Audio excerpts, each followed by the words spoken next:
Just another morning sa ating lahat mga Lods.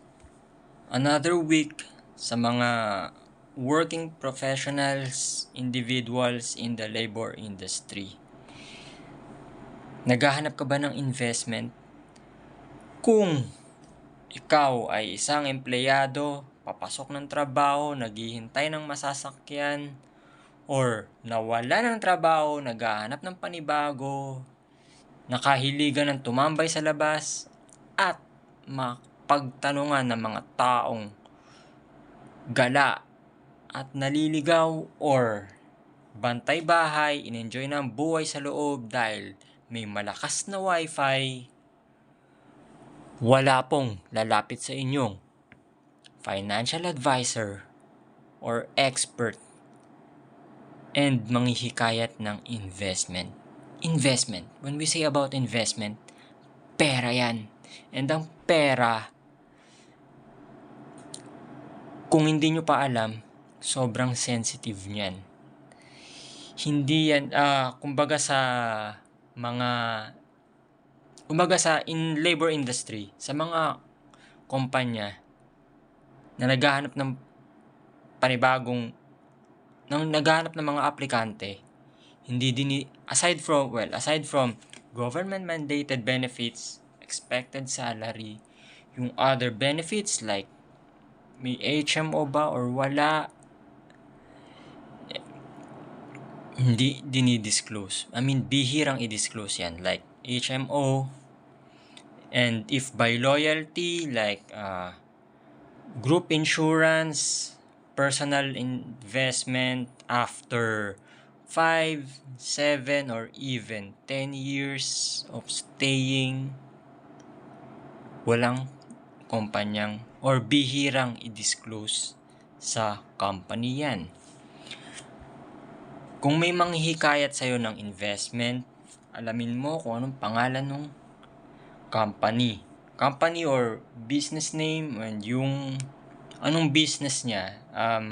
Nasa retail ba siya or retail or retail na lang.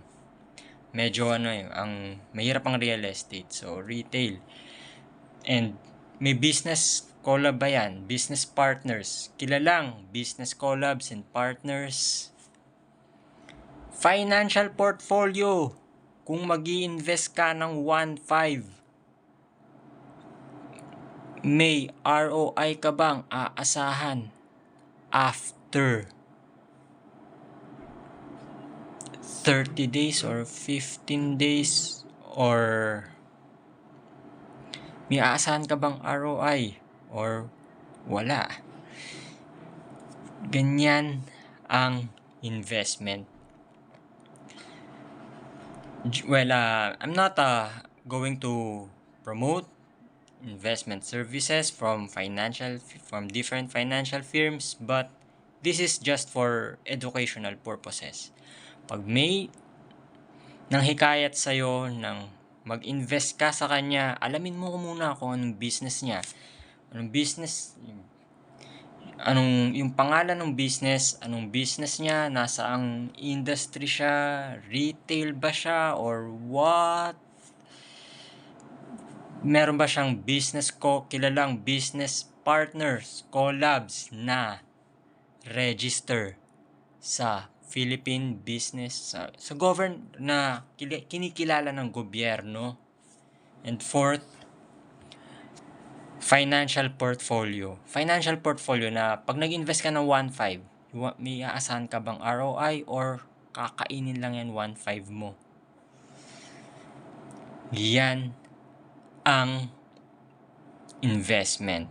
Well, just to share an example, isang kilalang ngayon nga nagtataasan ng lahat, nagtataasan ng presyo, nagtataasan ng gastusin, and mukha nang wala nang pag-asang bumaba pa yung pagtaas ng presyo, yung inflation.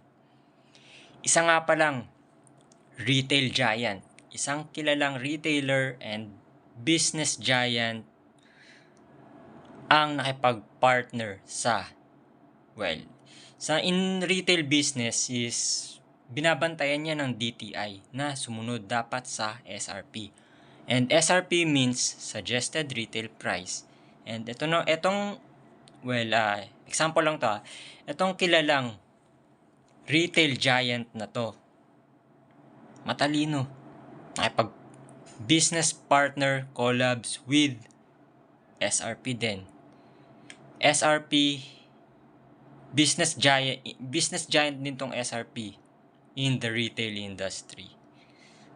Kayo na bahala kung paano nyo aalamin yun. So,